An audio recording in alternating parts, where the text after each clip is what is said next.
So ito'y paghahanda sa muling pagdating ng Panginoon. At ang paghahandang ito ay sa buhay o aspetong espiritual. Ngayon, ano ang gagawin nating paghahanda sa kanyang muling pagbabalik? Baka mamaya, darating na siya mamaya ating gabi, o bukas, dahil wala nakakaalam eh. Ngayon, sa paksa natin ito, sa tinakatima natin, ang paghanda ng ating buhay spiritual ay 6 na letter N ang ibahagi ko sa inyo sa gabing ito. 6 lang, madali lang naman. No, hindi naman tayo magdamagan.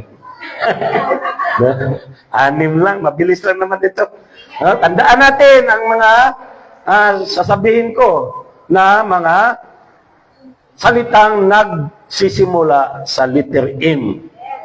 Una, na letter M, manalangin.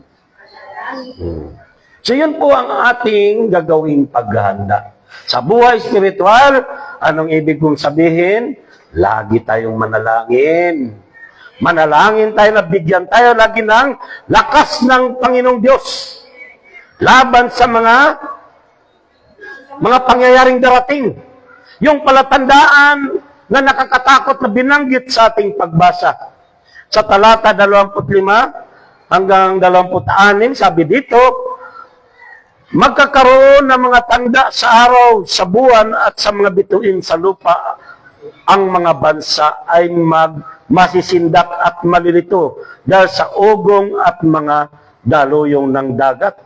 Ang mga tao'y himatayin sa takot dahil sa pag-isip sa mga sakunang darating sa sanlibutan sapagkat mayayanig at mawawala sa kanilang landas ang mga planeta at iba pang katulad nito na nasa kalawakan. So ito dapat ang ating gagawing paghanda na manalangin tayo dumating man itong sinasabing nakakatakot at nakikita na natin ito sa ating kapanahunan. Yung mga nakakatakot na nangyari, yung baha na yan, pagputok ng bulkan, gulo sa iba't ibang bansa, gutom. No? Amen po. So anong ibig sabihin? Kailangan may sandata tayo laban sa mga yan. At ang sandatan yan ay ang manalangin tayo lagi sa Diyos. Manalangin tayo lagi, nabigyan tayo ng lakas ng loob at hindi tayo matatakot. Amen. Pero tingnan nyo po, ang tao madaling matakot. Dahil nangyari nga yung mga kalamidad. Nakaraang pandemya, kasama yan sa sinasabi. No? Na palatandaan na malapit nang darating ang Panginoon. So marami natatakot. Nawawala sa tamang landas ng kanyang buhay spiritual. Aminin man natin hindi. Takot kayo. Natakot kayo. Bakit ko nasabi natakot kayo? Lagi kayong may takip sa inyong ilong. Hanggang ngayon, meron pang gumagawa niyan. Ay, hindi ko naman inaano na bawal. Nasa kanya yun eh. Pananalig niya yun. Yun ang pananalig niya. Pero kung tunay tayong nananalig sa Diyos, hindi tayo matatakot. Sahin lang kung natatakot tayong mahawa. Pero kung ang Panginoong Diyos ang gagawin nating maskara, pangtakip sa buo nating pagkatao, walang tatalab sa'yo na mula sa masama. Walang gawa na masama na tatalab sa atin. Lagi na kung tayo'y manalangin sa Panginoon. Anong panalangin? Bigyan mo ko ng kalakasan, Lord. Balutin mo kami, Panginoon, ng iyong kapangyarihan banal na dugo upang hindi tatalab sa amin ang anumang gawa ng kaaway. Amen? So itong dapat nating tandaan. Anumang mga problema, mga sitwasyon ng buhay na nakakatakot, manalangin lagi tayo upang mawala yung takot. Kasi sa totoo lang, madali talaga tayong matakot. Di ba? Madali tayong matakot. Pagmamahal lang ng bili, natatakot na tayo. No? So para mawala yan, manalangin tayo at hindi mawala ang ating pagtitiwala sa Diyos. Amen po? Dahil kapag natatakot tayo, ito'y magdala sa ating buhay sa kapahamakan. Ang takot ay hindi mula sa Panginoon Diyos. Isinisiksik sa ating isipan yan, sa ating isip, sa ating buhay ng kalaban, ng kaaway. Sinisiksik sa isipan natin. Kaya tayo, pag pumasok na sa isipan natin, natatakot na tayo. Pero ang panlaban, ang sandata, ay manalangin sa Panginoong Diyos. Amen. So yun po ang unang letter, M. Madali lang kasi anim eh. Una pa lang yan. Ngayon sa pangalawa, na letter M, magnilay. Anong pagninilay? Magnilay ka sa sarili mo. Magnilay tayo sa ating sarili. Anong pagninilayan natin? Kung ano ang ating relasyon sa Diyos. Baka mamaya, malayo ang ating relasyon sa Diyos. Itong pagdalo natin sa gawain, hindi yan pasaporte na malapit ang ating relasyon sa Diyos. Amen. Yung pakikinig natin sa salita ng Diyos, hindi pa yan pasaporte. Magnilay tayo. Anong pagninilay natin? Sinasabuhay pa natin ang salita ng Diyos. Hello. Kaya sabi doon, sa talata 34 pala, no? Luke 21:34, sabi doon, mag-ingat kayo na huwag maghumon sa katakawan at paglalasing at mabuhos ang inyong isip sa mga intindihin sa buhay na ito. Baka abutan kayo ng araw na yaon na hindi handa. Nakuha niyo po? So, ito ang ating pagninilay na gagawin. Magnilay tayo sa ating sarili. Baka mamaya, ang ating buhay sa kasalukuyan, kahit na dumadalo tayo sa gawain ng Panginoon, pero patuloy naman tayong nagugumon sa mga bagay sa mundong ito. Amen? Na nabubuhos minsan ang ating isip sa mga intindihin sa buhay. Ano ba yung intindihin? Problema, yung kawalan. Amen? At bakit?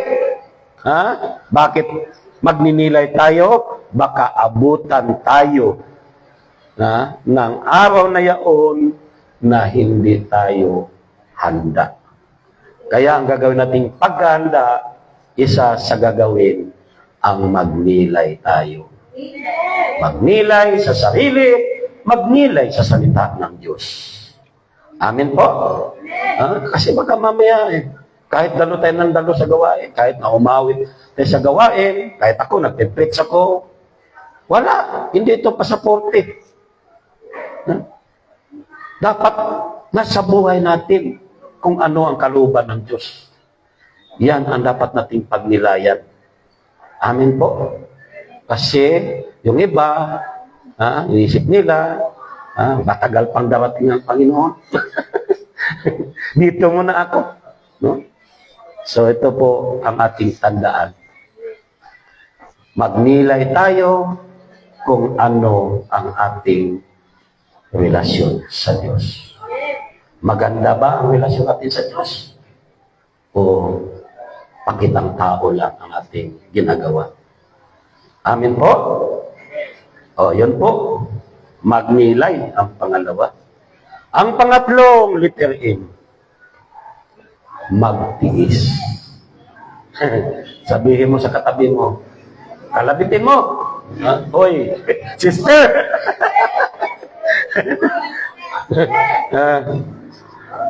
Handa ka bang magtiis?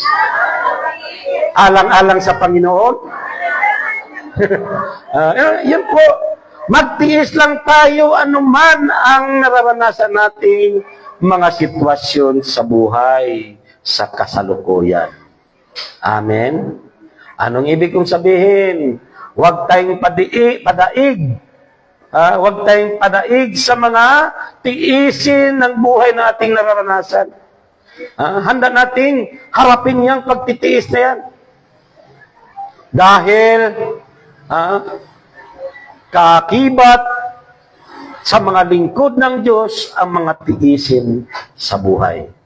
Kahit na hirap na tayo sa pagdalo sa gawain, nahirapan ka man, sa pagganap ng tungkulin para sa gawain ng Panginoon, nahirapan man tayo, magtiis lang tayo. Alang-alang sa Kanya. Amen.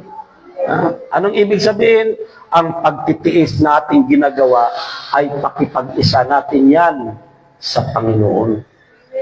Bakit? Nasabi kong pakipag-isa dahil yung pagtitiis na ginagawa natin ay naranasan ng Panginoon. Nagtiis siya. Alang-alang sa kalooban ng Diyos Ama. Nagtitiis siya paalang-alang sa atin na Kanyang minamahal. Amen?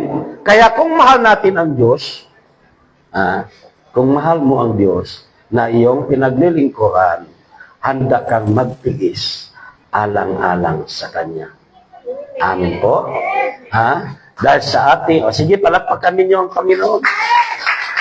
Ulitin ko mga kapatid, ang pagtitiis ay kaagibat sa ating pagiging alagad ng Panginoon. Amen? Tiisin sa lahat ng aspeto ng buhay. Kasama na ang laman ng wallet mo, ang laman ng bulsa mo, ang anumang meron ka sa buhay mo. Katulad ng mga choir, yung boses nila, manunugtog, no? Amen po. Sa mga manggagawa, no, tiisin. Pagtitiis kaya yon yung pagpunta dito sa gawain. Kasama yan. Pero, huwag nating tingnan na kalugihan ang tiisin na ating kinakaharap, kundi ito'y katagumpayan natin. Katagumpayan ng buhay espiritual. Dahil ang Panginoon, sa Kanyang ginawang pagtitiis, nagtagumpay siya laban sa kaaway na si Satanas. Amen po? So huwag tayong padaig sa mga tiisin, mga kakulangan ng buhay. Amen po? Sinong handang patuloy na magtiis? So, yan sinasabi niya, baka mamaya, ayaw ko na ba? Sobra na ang pagtitiis na ginagawa ko. Huwag natin tingnan yun. Ang tingnan natin na sa gitna nating pagtitiis na yan ay kasama natin ang Diyos. Amen po! Mabilis lang tayo, pang-apat na tayo no? Para makauwi agad tayo maaga. No? No, tandaan niyo na. Ano yung una? Pangalawa? Pangatlo? Ito naman pang-apat, magpasakop. Amen? Handa ka bang magpasakop? Sabihin mo sa katabi mo, kapatid, handa ka bang magpasakop? Kanina tayo magpasakop? Kay Yahweh El Shaddai. Amen po? At paano tayo magpasakop? Na sinasabi natin, nagpasakop tayo sa Diyos. Anong madaling sabihin? Magpasakop kay El Shaddai. Magpasakop sa Diyos. Pero paano gagawin natin? Katunayan na nagpasakop tayo. Hello? Katunayan upang makita na nagpapasakop tayo sa Diyos ay magpasakop tayo sa gawain ito. Sa gawain ng Panginoon. sa mga simbahan na kung saan pinagkatiwalaan ng Diyos ang mga kaparian. Magpasakop tayo sa mga simbahan, mga parokya, sa mga kaparian, sa ating ministry. Magpasakop tayo sa mga nakakataas sa atin. Amen po? Magpasakop tayo sa pamagitan ng ating pagganap ng tungkulin para kay El Shaddai. Amen po ba? Sa ating pagpasakop ay handa nating harapin ang anumang mga ipinag-uutos sa atin. Amen. Tingnan niyo po ang Panginoon. Inutusan siya ng Diyos Ama. Bumaba ka sa daigdig, sa lupa upang gawin mo ang misyon. Amen. So nagpasakop ang Panginoon. Ang anak nagpasakop sa kanyang Diyos Ama. So, di naman natin nakikita ang Diyos. Pero naramdaman natin ang Diyos. Amen? Sinong nakakaramdam? Naramdaman niyo ba ang Panginoon? Ang Diyos? Saan natin naramdaman? Sa pamamagitan ng gawain ni Yahweh El Shaddai. Amen?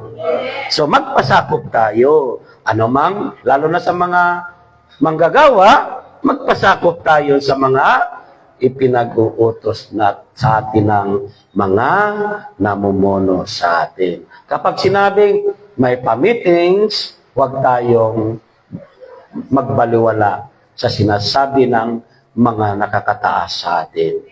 Pag sinabing, pumunta kayo sa Ambel dahil enhancement, punta tayo. Yung iba, ay, sister, ikaw na lang. Kaya na lang yung isa o dalawa pupunta sa Ambel. Kaya, alam niyo po, ang enhancement, pagtuturo yun, paglago, lalo ng ating buhay spiritual. At kung wala tayo doon, hindi uunlad ang ating buhay spiritual. Kasi kulang tayo ng kaalaman. Dahil karagdagan ng kaalaman yan kapag nandoon tayo sa enhancement. Amen? Para sa mga tinawag yun ng Diyos.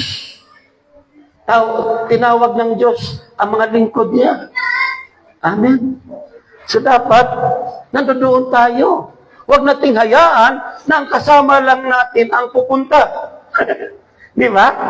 Minsan, biro mo, ang lapit-lapit lang ng meeting natin sa St. Peteran dyan. District 1, District 2. Halimbawa, Ezekiel Moreno, pumalakpak. Woo! Tatlo lang. Tatlo lang. No? Pamasawata. Dalawa lang. Hallelujah. Yung iba saan? Di ba? Pinaubaya sa makasamahan. Paano yung kaligtasan natin? Yung relasyon natin sa Diyos. Diyan nagsisimula, lalo unlad ang ating buhay spiritual, yung relasyon natin sa Panginoon, yung patuloy na pagpahubog. Kasi yung enhancement, paghuhubog lalo sa ating buhay spiritual. At doon natin nalalaman, lalo kung ano ang ipinagagawa sa atin ng Diyos.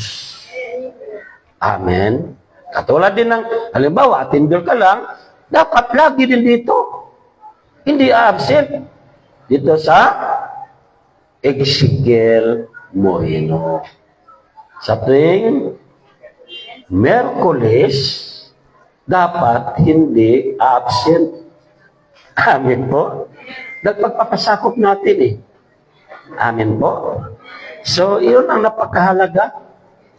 Dahil ang pagpasakop natin sa mga nakakataas sa atin ay pakipag-isa natin yan sa Diyos. Pakipag-isa natin sa ating Panginoong Jesucristo. Amen po ba? Ibig sabihin, masunurin ka na sa kalooban ng Diyos. Sinong masunurin? Hindi nakapagtaas na ng kamay. No? Masunurin. Hindi kinalulugdan ng Diyos ang masuwayin. Allah. No? Ang kinalulugdan ng Diyos yung masunurin. Dito sa ministering ito, mahalaga sa ating punong lingkod, sa ating mahal na punong lingkod, Brother Mike, yung masunurin. Hindi dito binabasihan kung anong galing mo mag-preach. Ha? Magaling kang mag-preach, pero hindi ka naman marunong sumunod sa mga ipinag-uutos sa iyo. Amen po. Dahil ang ating Panginoon na isang halimbawa na dapat nating tularan ay masunurin sa kalooban ng Amang Diyos. Sabi nga niya, yung dinanas niya yung bago danasin yung kamatayan na kanyang haharapin, nanalangin siya doon sa hardin ng Getsemani. Ilang beses siya nanalangin. Grabe!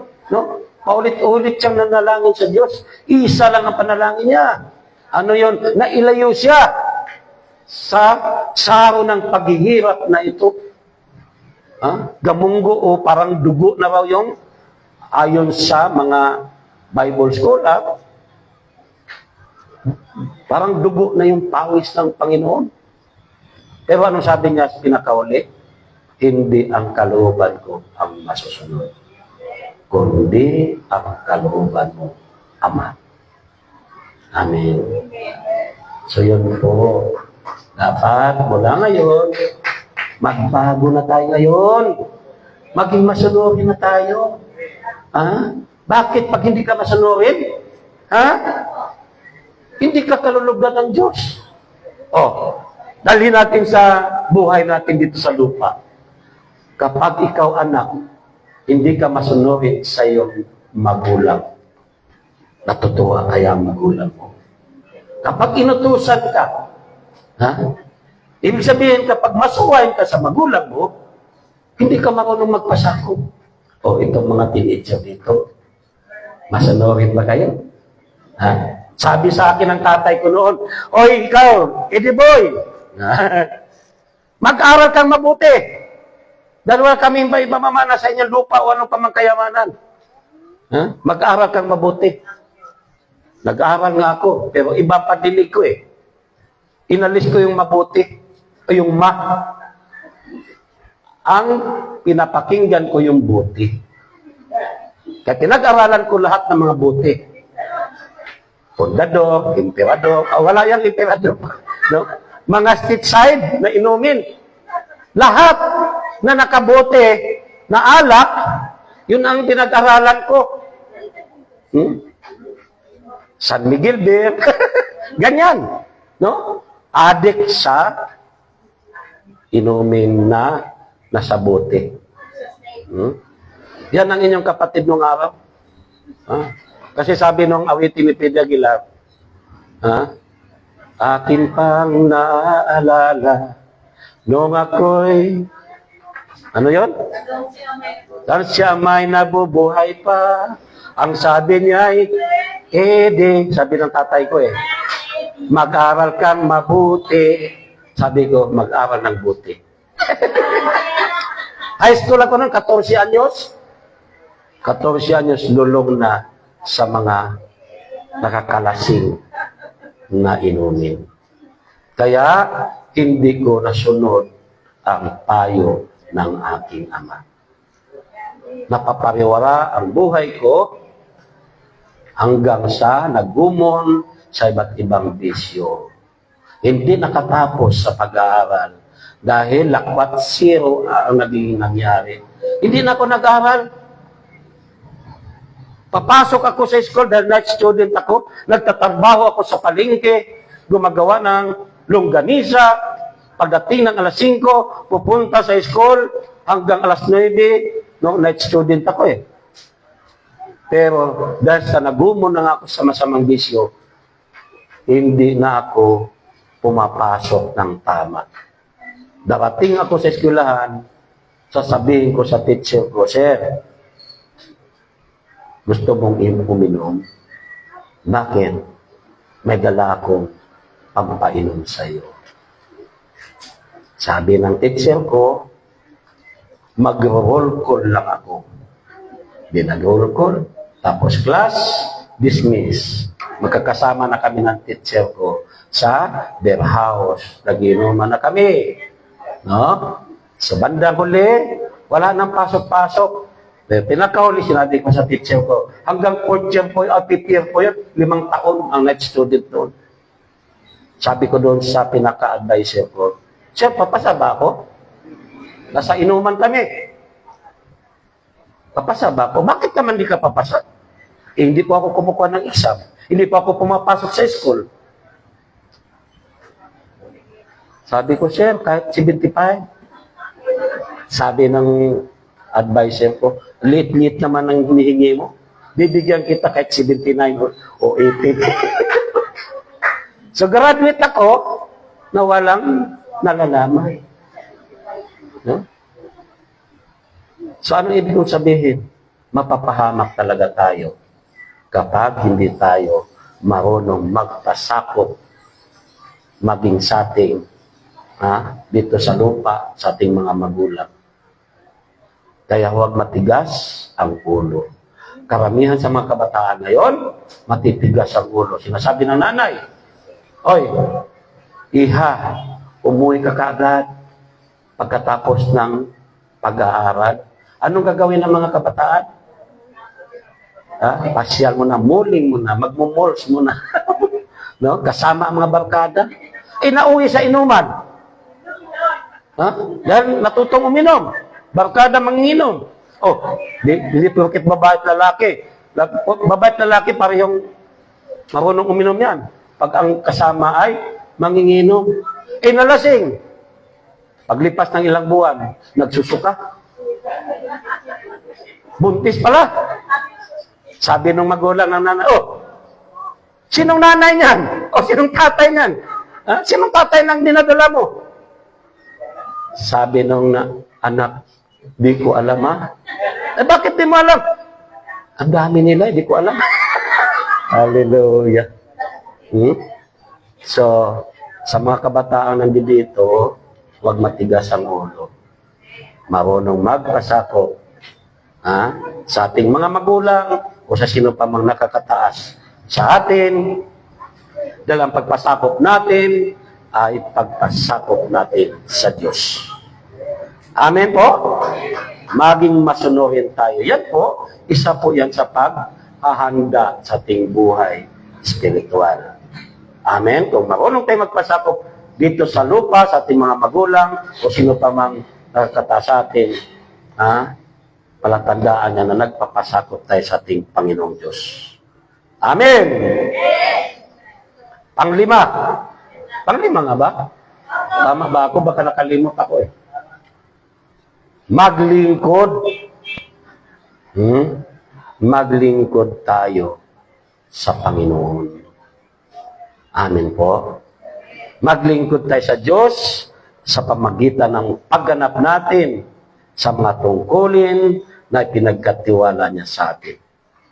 Paglingkuran natin ang Diyos na hindi natin nakikita, bagamat hindi natin nakikita, naramdaman natin ang Panginoon Diyos.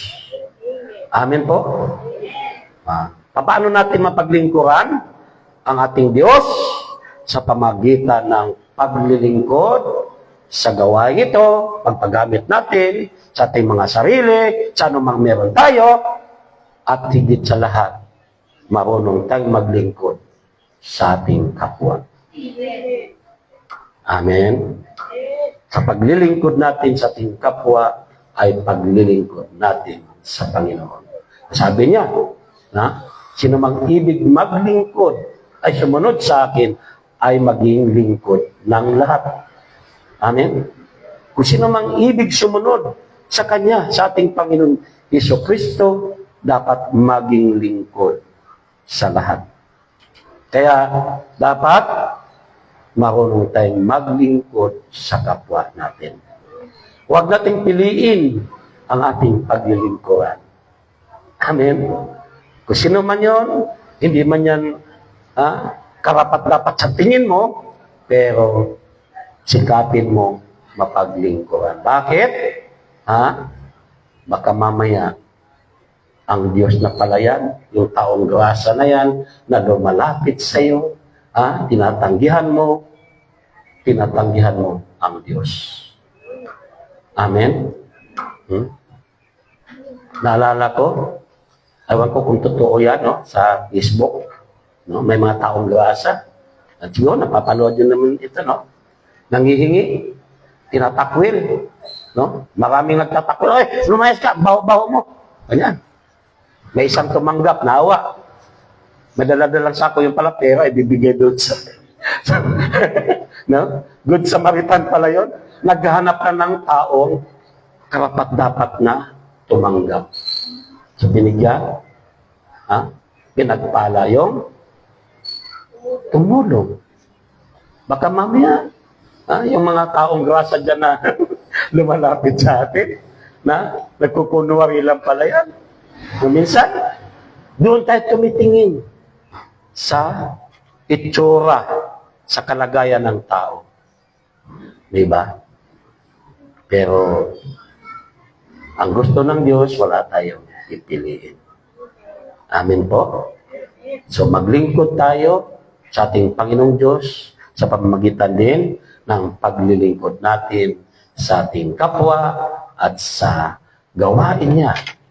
No? Sa kanyang gawain, sa kanyang ubasan sa ministering ito. Amen po? Sinong handang maglingkod?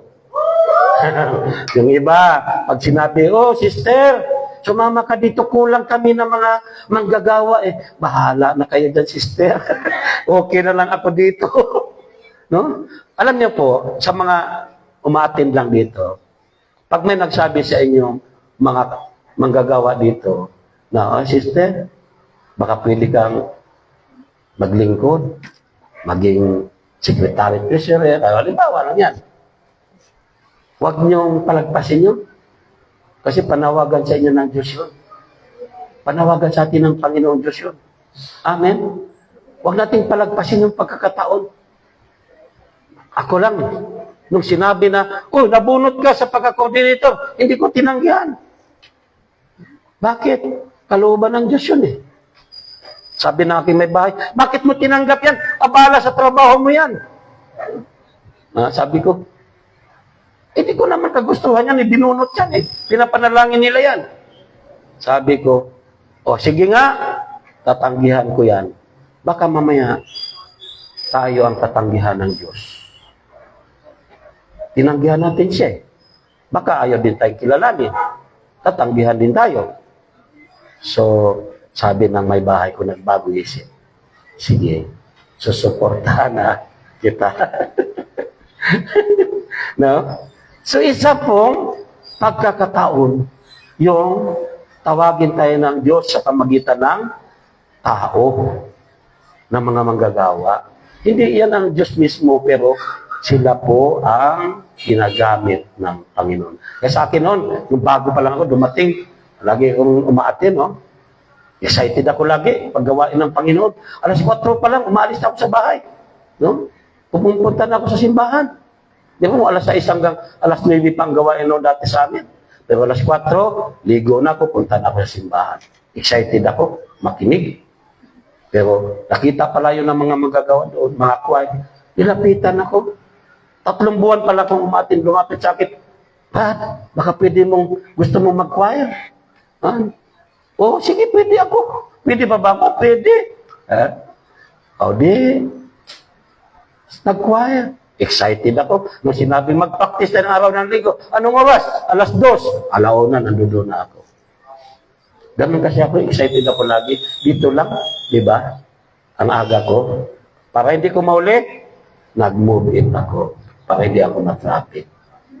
Ganyan ang isang tao excited sa gawain ng Panginoon. Hindi nagpapahuli. Amen? Sinong mga excited? So yan po, maglingkod tayo sa Panginoon. Huwag tayong magsawa na paglingkuran natin ang ating Diyos na tumawag sa atin. Amen po? At ang panghuli na letter N, ito na yung pang-anim, di ba? Salitang manalig. Hindi talaga mawawala yun. No? Patuloy tayong manalig sa ating Panginoong Jesucristo. Amin po ba? Paano tayo manalig?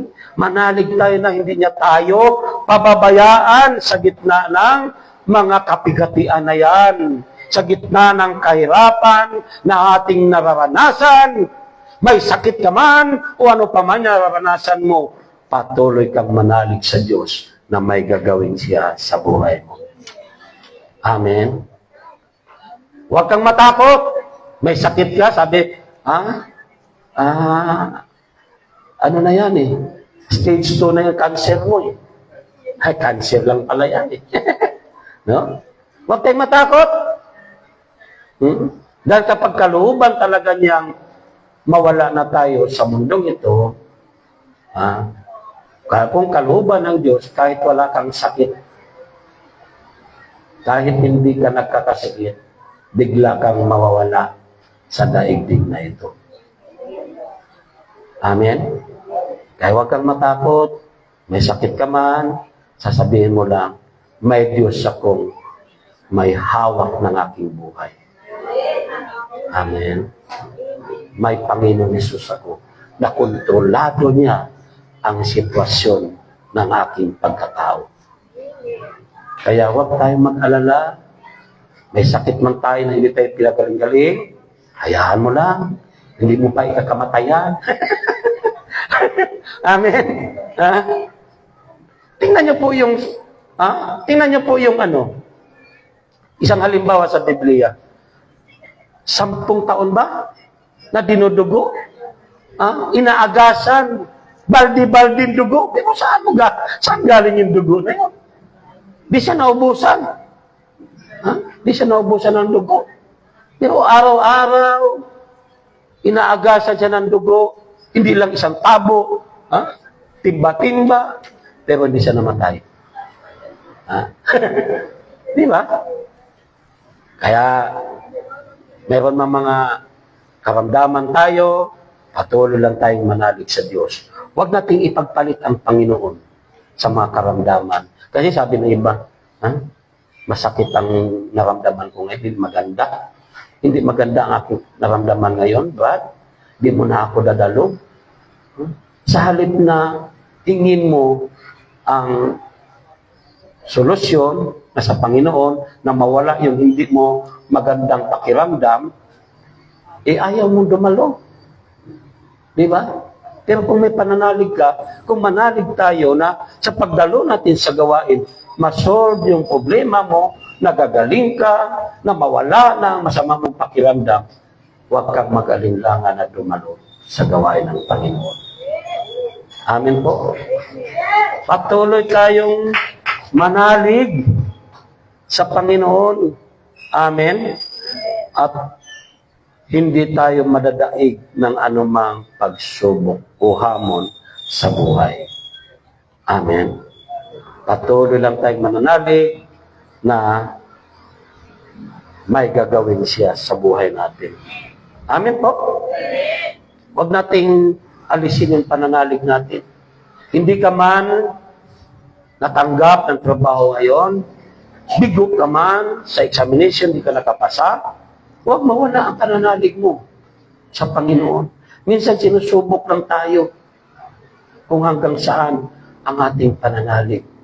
Kung totoo ba yung pananalig natin. Kasi minsan ang pananalig natin, hindi talaga tunay. Kaya kapag dumanas tayo ng kahirapan, nawawala nating pananalig. So, paano tayo maging handa?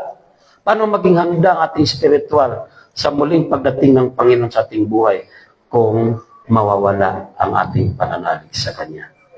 Anong ibig sabihin? Kapag nawala ang pananalig mo sa Diyos, kapag dumating yung kahirapan sa buhay, ipinagpalit mo na siya. Ipinagpalit mo na ang Panginoon. Yun ang tinatawag kong delegates. Delikado. Delikado. Bakit? makagagawa tayo ng hindi tama. Ulitin ko na, isi-share ko na ito dito yata o sa ibang lugar natin pinuntahan. Marami realidad sa mga OFW, lalo na yung mga babae. May mga asawa pagdating sa ibang bansa dahil sa pangailangan ng kanyang pamilya na naiwan dito sa bansang Pilipinas, na laging nag-abang ng remittance. Hindi marunong magtipid, na kapag dumating ang remittance, punta agad sa mall, bibili ng mga Lazada o ano ka mang order. Ubus agad. Bakit? Umaasa na susunod na buwan may papadala ang kanyang asawa o kanyang nanay o tatay. So ang mga kababaihan sa ibang bansa, nag-extra income. Kung hindi niyo alam, ipapaalam ko sa inyo. Maraming babae na OFW na may extra income. Papaano? Binibenta ang sariling laman. Dito nga sa amin, may kapitbahay ako noon. Butingin, wala na. Umalis na. Noon, ang kanyang asawa, binubugaw niya. Mismo sa sariling bahay. Bakit nagawa? Dahil sa pangailangan ng pera. Dahil sa kawalan. Biro mo, darating yung mga apam, customer, iba-iba. Iba-iba. May puti, may itim, may maputla. No? Kasi iba-ibang bansa eh. Pag maputla, Chinese o Japanese o ano, no? Singaporean, may Canadian o ano pa man. Darating. Habang nasa kwarto, ang kanyang asawa at yung customer na dumating, siya nakipag-inuman sa labas, masayang nakipag-inuman, kumakain ng pulutan, kasama ang mga barkada. Sa palagay niyo, tama? No? Immoral na pamumuhay. So ito tinutukoy sa ating pagbasa. Baka madatnan kayo ng ganun ang sitwasyon ng buhay. No? Nagugumon tayo sa mga bagay sa mundong ito. Nagugumon tayo sa pangailangan natin. Sa mga iniisip natin. Amen. So ano dapat gawin? Manalig tayo sa Diyos. Huwag nating ipagpalit ang Panginoong Jesucristo sa mga kahirapang nararanasan natin. Sa anumang hamon sa buhay. Amen. Yung iba marami, di ba? Sa Saudi, anong ginagawa? Pinagpalit si Kristo. Nagpa-convert sa Muslim para makapagtrabaho, maganda maging trabaho doon. Totoo, hindi. Totoo po yun. Anong ibig ko sabihin? Huwag tayong mawalan ng pananalig sa ating Panginoon Jesus. Manalig tayo ng lubos-lubos anumang sitwasyon ng buhay. Manatili tayo sa Panginoon. Dahil ang sabi, ang sinumang nanatili hanggang wakas, nanatiling tapat hanggang wakas, ang siyang maliligtas. Amen. So yun lang po ang 6 na letter E. Ang pang-6, manalig. Ang pang-5, maglingkod. Ang pang-4, magpasakop. Ang pangatlo ay magtiis. Ang pangalawa ay magnilay. At ang pang-una o ang number 1 ay manalangin lagi sa Diyos.